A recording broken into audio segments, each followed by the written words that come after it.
नमस्कार। हम में से बहुत से लोग अक्सर अपने छोटे छोटे शौक को पूरा करने के लिए समय ना मिलने की शिकायत करते हैं।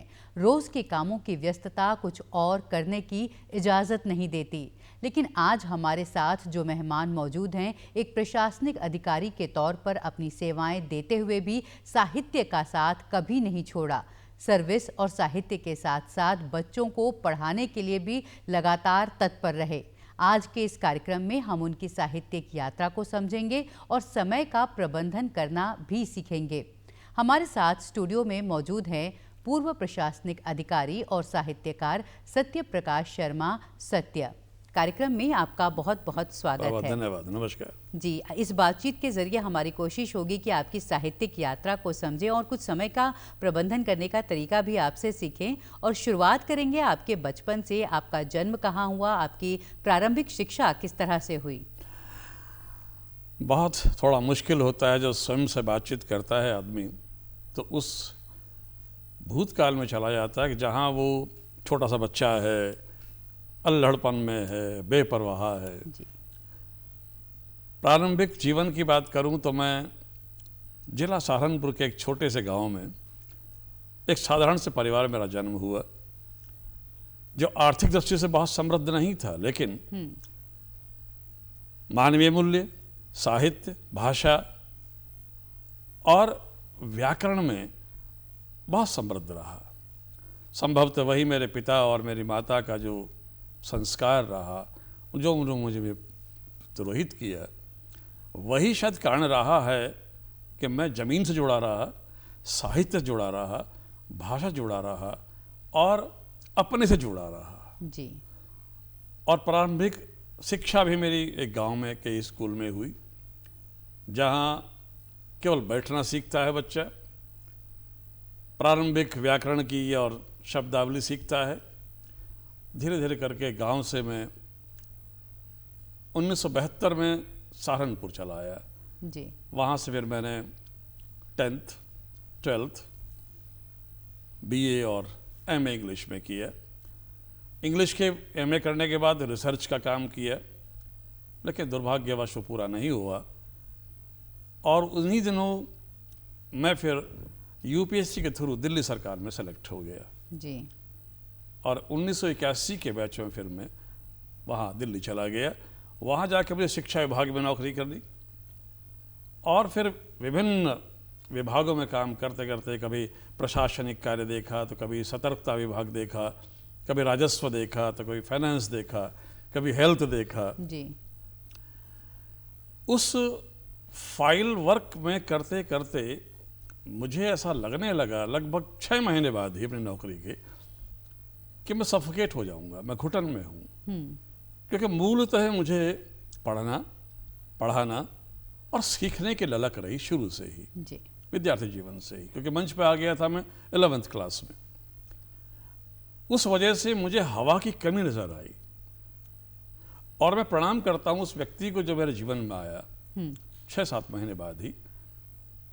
अपॉइंटमेंट उसकी बेटी का था, मेरे पास अपॉइंटमेंट टीचर्स के थे। बातचीत करते करते करते पता चला कि मेरी टेबल पर एक कोटेशन विलियम शेक्सपियर की मैंने अपने हाथ से लिखा था। अच्छा। उन्होंने देखा और वो कोटेशन और वो दफ्तर का कोई सीधा संबंध नजर नहीं उनको आया। ये ऐसा कैसे हो सकता है? उन्होंने बोला, शर्मा साहब ये किसने लिखा है? तो मैंने कहा मैंने ही लिखा है, मेरी ही राइटिंग है। आपने कहाँ से लिखा है? तो मैंने कहा कि साहब ये शेक्सपियर का लिखा हुआ है। तो गुणी व्यक्ति हमेशा, वर्षा जी, बच्चे को खंगालता है, उसकी मौलिकता को देखता है कि रटा हुआ है अथवा असली है। मैं कहाँ से, शेक्सपियर कहाँ? तो मैंने कहा इनका एक प्ले है हैमलेट, उसमें एक होरेशियो नाम का कैरेक्टर है जो हैमलेट से बातचीत करता है और ये कहता है, it is the stars that stars decides the divinity. उन्होंने कहा फिर यहाँ क्या कर रहे हैं आप, पढ़ाओगे? अच्छा। मैं उठा और मैंने कहा आपके चरण कहाँ हैं? तो उन्होंने अपना परिचय दिया, प्रिंसिपल डॉक्टर अप्री सिंह हूँ, मुझे मालूम है सरकार आपको परमिशन नहीं देगी, आप संडे सैटरडे के लिए नॉन कॉलेजिएट और पत्राचार की कुछ क्लासेस हैं, आप आइए। And I started teaching. और फिर मैंने मुड़ कर नहीं देखा। ऑफिस से पहले, ऑफिस के बाद मैं अध्यापन में लगा रहा। उस अध्यापन ने मुझे हमेशा फ्रेश रखा, जी, ऊर्जावान रखा, शिक्षा और ज्ञान में अपडेट रखा। क्योंकि एक शिक्षक के लिए प्रतिदिन उसकी परीक्षा होती है, जी, और एक शिक्षक के भीतर यदि एक मातृत्व नहीं है, एक वात्सल्यता नहीं है, तो वो शिक्षक भी नहीं हो सकता। तो बहुत कुछ सीखा और इस तरह से समय कटता गया। दोनों काम साथ चले, पढ़ाना भी, जी। प्रशासनिक मैं कार्य यही जानना चाह रही थी कि फिर ये कैसे साथ साथ चले, आपकी ऊर्जा जो है, क्योंकि एक अपनी नौकरी में भी पूरा समय देना और जिस तरह के काम रहते हैं एक प्रशासनिक अधिकारी के, और उसमें पढ़ाना और फिर साहित्य, आपने तीनों को एक साथ साधा। बहुत बड़ी चुनौती है। जी, ये आसान काम नहीं है। बताना आज मुझे आसान लग रहा है, लेकिन उस प्रक्रिया से होकर गुजरना बहुत श्रम साध्य तो है ही, जी, कष्टकारक भी है। लेकिन ये तय है कि जब आप ठान लेंगे तो हो भी जाएगा। बिल्कुल। आप समय का प्रबंधन करिए। समय सबके पास 24 आवर्स है, किसी के पास न 23 है न 25 है, जी, 24 ही है। उन 24 घंटे को आपको मैनेज करना है। जब एक साधारण व्यक्ति, साधारण आमजन उठकर खड़ा होकर काम पर जाता है, तब तक आप वो काम कर लीजिए जो वो उसके उठने के बाद करेगा। आज भी मैं 4:30 के बाद बेड पर नहीं होता, 6:30 के बाद मैं घर नहीं होता, 9:30 तक पढ़ाना, 10 to 5 नौकरी, 5:30 to 9:30 अगेन टीचिंग, और फिर वही। और ये काम 36 वर्ष चला। जी, मेरी नौकरी भी 36 वर्ष, मेरा ये काम भी 36 वर्ष। और रही साहित्य के प्रति अब रुझान की बात, जी, ये तीसरी बात कर रहा हूं मैं। पढ़ते समय ही, क्योंकि मैं साहित्य का विद्यार्थी रहा, मैंने जैसे बताया कि मैं अंग्रेजी साहित्य का विद्यार्थी रहा, ये मेरी समझ में आने लगा मंच पर जाते समय कि साहित्य कोई विषय नहीं है, साहित्य एक भाव है। साहित्य पढ़ने के लिए नहीं है, साहित्य समझने का विषय है, जीने का विषय है। फिर उसकी भाषा नहीं होती, जी, अंग्रेजी हो, हिंदी हो, संस्कृत हो, भाषा कोई भी हो, मगर साहित्य सबका जो भाव एक है। ही है, जी, और वो मानवीय संवेदनाओं पर ही आधारित है। जी। तो ये जो रूपांतरण है वो हिंदी में आया, हिंदी में। और आप श्रृंगार रस में रचनाएं लिखते हैं, और ख़ासतौर पर वियोग रस के कवि हैं आप। तो ये किस तरह से हुआ? देखिए, साहित्य तो नवरस के साथ चलता है, गद्य में हो या पद्य में हो। लेकिन हिंदी और संस्कृत ये मुझे अपने माता पिता से मिली। जैसे मैंने बताया, मेरे पिता संस्कृत के और व्याकरण के और ज्योतिष के उस समय के विद्वान रहे। जी, जाहिर सी बात है, घर में धार्मिक ग्रंथ भी होते थे। मेरी माताजी पढ़ी लिखी नहीं थी, लेकिन अनपढ़ भी नहीं थी। वो शब्दों को जोड़ जोड़ के पढ़ना चाहती थी और पढ़ती रहती थी। सुख सागर हुआ, प्रेम सागर हुआ, गीता जी हुई, या श्रीमद् भागवत गीता हुई। और जब वो पढ़ती थी तो मुझे साथ बिठा लेती थी वो अपने। आई वॉज किड, 6-7 साल का रहा हूँगा। पढ़ के सुनाना, क्योंकि हम भी उस समय जोड़ तोड़ वाले थे। हाँ, तो वो चित्र और वो शब्द और वो प्रसंग अमिट हो गए मेरे स्मृति में, रुझान हुआ। और फिर जब मैं नौकरी में चाहे 12 आवर्स काम किया हो, जी, या 17 आवर्स किया हो, मुझे यात्रा, जैसे मैं घर से ऑफिस जा रहा हूँ या कॉलेज जा रहा हूँ, रास्ते में समय मिला, उसी समय ने कुछ न कुछ लिखा और कोई मैंने उसको लिपिबद्ध कर दिया। जी, जब भी समय मिला उसको एक्सपेंड कर दिया। और आपको हैरानी होगी कि कृपा ईश्वर की ये रही कि मेरी नौकरी में रहते रहते ही मेरी 2 किताबें पब्लिश हो गई, चलना ही जीवन है हर पल और जो जुबान से कह ना पाया। ये दोनों किताबें मेरी सर्विस काल में। जी, उसके बाद फिर 4 और हुई हैं। और मैं कहूँगा कि ये ईश्वरी कृपा है। हाँ, एक बात और कहूँगा मैं आपको, और आपके माध्यम से श्रोताओं को भी कहूँगा ये बात, जी, दर्शकों को कहूँगा, बिना तकलीफ के सफलता नहीं मिल सकती। जी। बिना संघर्ष के सफलता कल्पना तो हो सकती है, रियलिटी नहीं हो सकती।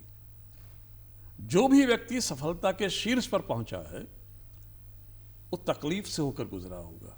जी। और यदि आप उस तकलीफ के लिए तत्पर हैं, मानसिक रूप से भी आप तैयार हैं, तो फिर सब सफल है, सब सरल है। हम ये भी चाहेंगे कि यहाँ अगर आप अपनी कोई रचना हमें सुनाएं, हमारे दर्शकों को सुनाएं, जिससे वो जान सके आपको और अच्छी तरह से। जो मैंने बताया लगभग उसी पर मैं एक गीत तो लंबा है लेकिन उसकी 4-5 पंक्तियां आपको जी पढ़ता हूँ बिल्कुल। और मुझे यकीन है कि वो बहुत ही प्रेरक भी होगा।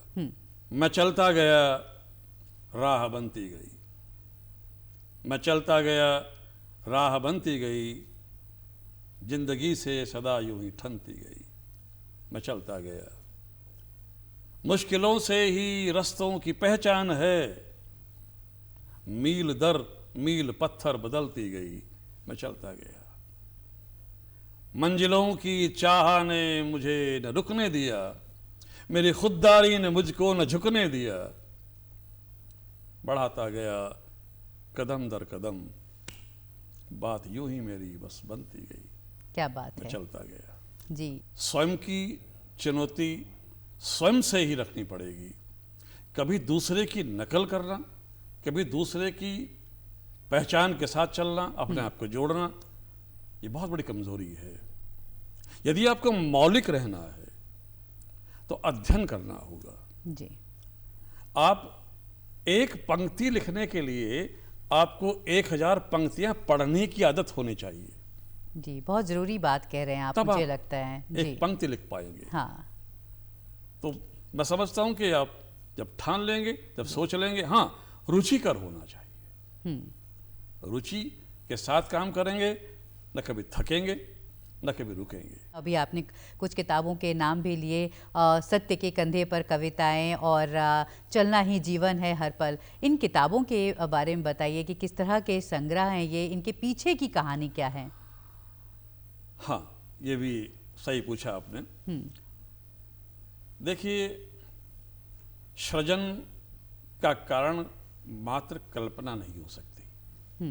यद्यपि कल्पना को वास्तव में बदलना सृजन है, लेकिन कल्पना ही सृजन का कारण नहीं हो सकती। जो जो भी विचार आपके जहन में आता है, वो चाहे गद्य में हो अथवा पद्य में हो, ये आपकी अपनी एक अध्ययन पर आधारित बात है कि आपको किस तरह से लेके चलेंगे। हर व्यक्ति के भीतर एक आर्टिस्ट छुपा है, एक कलाकार है, एक लेखक है, एक कवि है। क्योंकि संवेदनाएं सबके भीतर हैं, उनको शब्द देना है। और कहां से आएगा? जब मानवीय संवेदनाओं के भीतर आप सघनता से उसे ओढ़ेंगे, पहनेंगे, उसे महसूस करेंगे, तो वो रस शब्द ले लेगा। शब्द अध्ययन से आएगा, रस मंथन से आएगा। आने वाली पीढ़ी को एक हमारी जिम्मेदारी है कि हम कुछ छोड़कर जाएं। जी। क्योंकि जाने के बाद ज्ञान भी, अनुभव भी साथ चला जाता है। हाँ। फिर आपने पाप अपराध किया है आने वाली पीढ़ी के साथ, अब अपराधी कहलाएंगे। मेरे पिता फलाने रहे होंगे, हाँ रहे होंगे, मगर तुम्हें क्या मिला? धन संपत्ति एक टेम्पररी है, 4 दिन, 10 दिन, 2 साल, 5 साल, 10 साल। लेकिन जो संस्कार, चाहे वो लिपिबद्ध करके देके जाएं आप, अथवा जो आपकी मौलिकता सृजन करके देके जाएं, वो पीढ़ी दर पीढ़ी काम आएगा। यही सोचकर मैंने कहा कि लिख दूं। और फिर मुझे एक प्रकाशक मिले, डॉक्टर सत्यप्रिय पांडे ने प्रेरित किया, सर आपकी रचनाएं अच्छी हैं, इन्हें प्रकाशित करिए ना। तो मैंने प्रकाशित करने का जो प्रक्रिया मुझे मालूम नहीं है। अब क्योंकि वो प्रोफेसर रहे, उनकी किताबें निकलती रही, तो उन्होंने एक मुझे प्रकाशक को भेज दिया और वो मैंने पांडुलिपि उनको दिया। और इस तरह से पहली किताब चलना ही जीवन है हर पल प्रकाशन में आई, सामने आई। और फिर मुझे चस्का लग गया, ईमानदारी से बात बताऊं, फिर चस्का लगा कि नहीं। और क्योंकि पहली किताब मेरी लगभग उबड़ खाबड़ रही। अच्छा। माने मैं बहुत बड़ा न तो गीतकार हूँ, न बहुत बड़ा लेखक हूँ, न बहुत बड़ा कवि हूँ। बस केवल अपने भावों को शब्द देने का कोशिश करता हूँ। कभी कभी वो कविता बन जाती है, कभी फिर वो जो अच्छे विद्वान लोग हैं उसको कहते हैं यार अच्छा गीत बन गया है। और फिर दूसरी, तीसरी, चौथी। और देहरादून में जब मैं आया आज से 2 साल पहले, तो यहाँ मुझे आदरणीय असीम शुक्ल जी से मेरी भेंट हुई। नवगीत के बड़े पुरोधा हैं। और मैं बता दूं, और मुझे सौभाग्य मिल रहा है बात कहने का, कि जिन कवियों और साहित्यकारों को मैंने और अपने किताबों में पढ़ा है, महादेवी वर्मा, बाबा नागार्जुन, सूर्यकांत त्रिपाठी निराला, पंत जी, बाबा नागार्जुन, अज्ञेय जी, उनके साथ असीम जी ने काम किया है। हिंदी भवन में जब मैं आया पहली बार यहाँ, हिंदी साहित्य समिति देहरादून में, उनसे मिला। उन्होंने कहा अपनी रचनाएं मुझे दिखाओ। अच्छा। जब भी पढ़ता था मैं इस वाले गीत को लेकर घर आना, वो जाने लगा वो उसमें, अच्छा ये शब्द डालकर देखो उसमें जगह। फिर मुझे सहारा मिला। अब देखिए, जब बच्चे को आप उंगली पकड़कर चलाना तो सिखा सकते हैं, हाँ। पर चलना तो खुद ही पड़ेगा। वो मैं आभार व्यक्त करता हूँ और प्रणाम भी करता हूँ असीम शुक्ल जी का भी और डॉक्टर राम विनय जी का भी। उन्होंने बहुत संभाला मुझे। तो इस तरह की प्रेरणा, इस तरह का कोई हौसला, कोई आपको थोड़ा सा आगे बढ़ाए तो आनंद आता है। हाँ, फिर लगाना मैं कर सकता हूँ जी। अच्छा, मोटिवेशन अगर मिल जाए तो आपका विश्वास बढ़ता है। हाँ, मैं साइकिल चला सकता हूँ। और विश्वास नहीं तो आप कितने भी चाहे पारंगत हो तो कह नहीं पाएंगे दो जी। शब्द। और जब विश्वास की बात कर रहे हैं तो आपको पद्मश्री गोपाल दास नीरज साहित्य सम्मान समेत कई सम्मान भी मिल चुके हैं। और ये एक तरह का रिकॉग्निशन है। और आपको क्या लगता है कि ये सम्मान एक रचनाकार के जीवन में कितनी अहमियत रखते हैं, और कौन कौन से सम्मान मिले हैं आपको, उनके बारे में भी बताएं। सबसे पहले तो जिन लोगों ने मुझे इस काबिल समझा, मैं उनका आभार व्यक्त करता हूँ। जी। मैं बहुत नम्रता से कहता हूँ कि मैं इतना गुणी और योग्य था ही नहीं जितना मुझे सम्मान मिला। लेकिन जब विद्वान लोग कह देते हैं कि हम किसी योग्य हैं, तो फिर होने का एक गुरूर भी रहता है जी। एक आत्मसम्मान भी रहता है। और उससे एक चुनौती बढ़ती है आपकी, कि अब आपको कहने लगे कि आप अच्छा लिख रहे हैं, तो फिर अच्छा लिखने की चुनौती है जी। और उसके परिणाम मेरी फिर जो स्वाति की प्रतीक्षा मेरी 5वीं किताब है, उसमें असीम शुक्ल जी ने एक भूमिका लिखी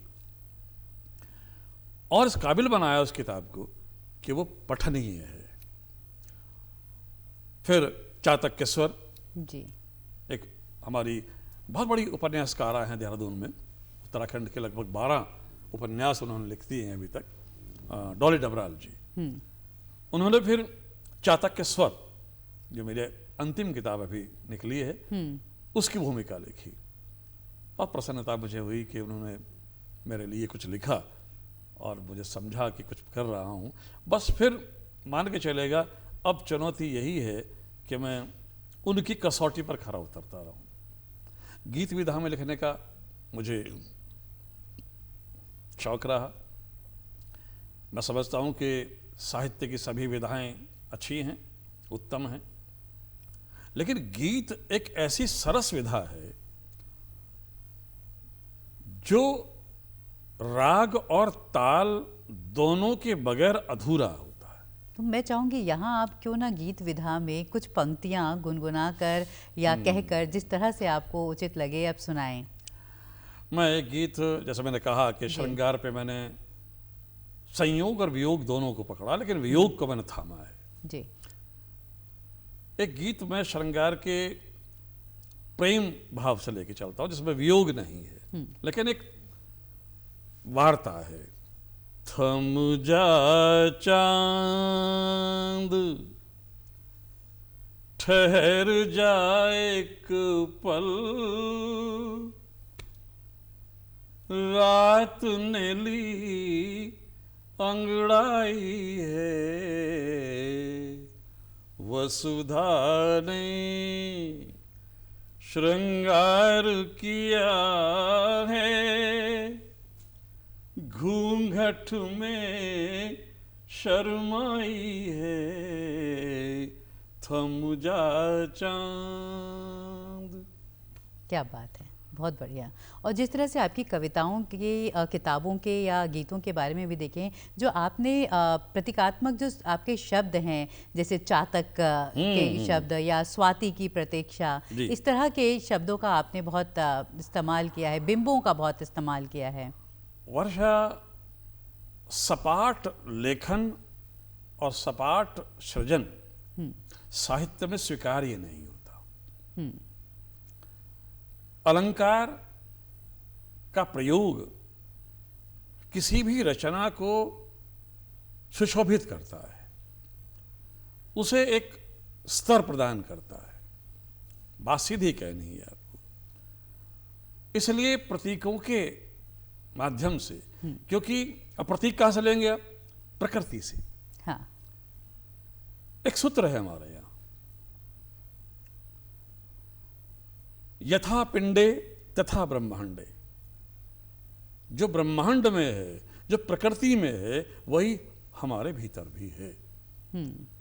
प्रकृति भी महसूस करती है, हंसती है, मुस्कुराती है, अपना रोष प्रकट भी करती है। वही हम करते हैं, क्योंकि वही पंच तत्व हमारा शरीर है, वही पंच तत्व की प्रकृति है। तो बिंब भी आप वहीं से लेंगे। और मैं आपको बता दूं कि जब विरह को पकड़ता है आदमी, तो बात तय है कि लेखक और कवि कभी कभी अपनी बात किसी पात्र के थ्रू कह देता है। जी। भाव वही रहता है, क्योंकि जब तक लेखक और कवि किसी पात्र को अपने अंदर स्थापित नहीं करेगा, तो उसके भावों को महसूस नहीं कर पाएगा, फिर शब्द देगा। मैं एक आपको ऐसा लोक जीवन के एक गीत देना चाह रहा हूं। जी जी बिल्कुल। कि बाबा फरीद हुए हैं एक, जिनकी परंपरा सूफी रही, निजामुद्दीन औलिया, फिर अमीर खुसरो। उन्होंने एक पंक्ति लिखी दोहे में, कागा सब तन खाइयो, चुन चुन खाइयो मांस, और दो नैनन मत खाइयो, जित पिया मिलन की आस। उस कागा को अमर कर गए। हाँ। उस प्रेम के उस संबंध को प्रेमी और प्रेमिका, यानी मनुष्य और ऊपर वाला, में प्रेमिका का एक संबंध जोड़ गए। उस विरहणी को मैंने माध्यम बनाया, और कागा अमूमन अतिथि आने का संकेत देता है। हाँ। लेकिन उस विरहणी का तो फिर तब आ ही नहीं रहा है। कागा आए ना आए, नहीं आ रहा। अब उस कागा को ही संबोधित करती है वो विरहणी। जी, तो एक खूबसूरत बिंब का सहारा लिया गया है। जी बिल्कुल। अब देखिएगा, वे कागा, राग शिवरंजनी है। जा सजना के देश, नैन हुए पाषाण पिया बिन, नैन हुए पाषाण पिया बिन, ले जा ये संदेश वे कागा, जा सजना के देश। हालत देखिए उस विरहणी की।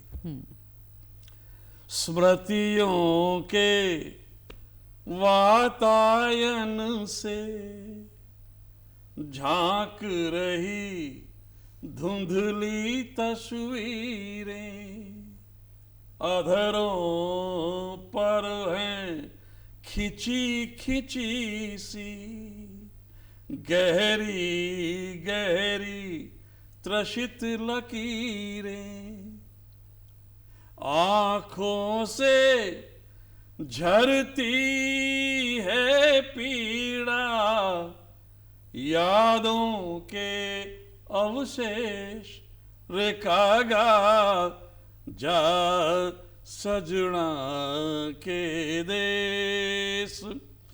ये पंक्ति विशेष दे रहा हूं मैं आपको जी। पल पल आने की आशा में हर पल दीपक थाल सजाऊं, रोज लगाऊं सेज लगाऊं, सांझ ढले नित नथनी बिंदिया केश बनाऊं, मन से तो मैं सदा सुहागन। स्त्री ब्याहता अगर हो जाए तो फिर पति हो न हो वो सुहागन है। मन से तो मैं सदा सुहागन, तन सन्यासी का भेष रे कागा जा सजना के दे। बहुत खूब, बहुत खूब, बहुत ही खूबसूरत तरीके से बहुत आपने शुक्रिया। गाया भी, और आपकी रचनाओं पर ही इस बातचीत को जारी रखते हैं। जी, सब। अभी आप क्या कुछ नया रच रहे हैं? हाँ, लिखने में तो नए गीत मैंने अमूमन गीत ही लिखता रहता हूँ। जाते जाते एक बात और कहना चाहता हूँ जरूर दर्शकों जरूर को, जरूर। और ख़ास तौर से उनको जिनकी रुचि साहित्यिक है, जिनकी रुचि लेखन में है, जी। जिनकी रुचि गीत या कविता लिखने में है। मेरा एक सूत्री मैं आपको सूत्र देकर जा रहा हूँ कि यदि लिखना चाहते हैं तो पढ़ना सीखिए, बहुत जरूरी है। बोलना चाहते हैं तो सुनना सीखिए। ये सूत्र है, यदि चलेंगे आपको सफलता मिलेगी। हमारी बहुत बहुत शुभकामनाएं हैं आपको, आपकी आगे की भी इस यात्रा के जी, लिए, बहुत शुक्रिया, साहित्यिक धन्यवाद। यात्रा के लिए। और आपने आज जो कुछ भी ये बातचीत की, बहुत ही रुचिकर बातचीत रही, बहुत ही प्रेरित करने वाली बातचीत रही, और युवाओं को भी बहुत कुछ, युवाओं को और दर्शकों को बहुत कुछ सीखने को मिलेगा। कार्यक्रम में इतना ही, नमस्कार।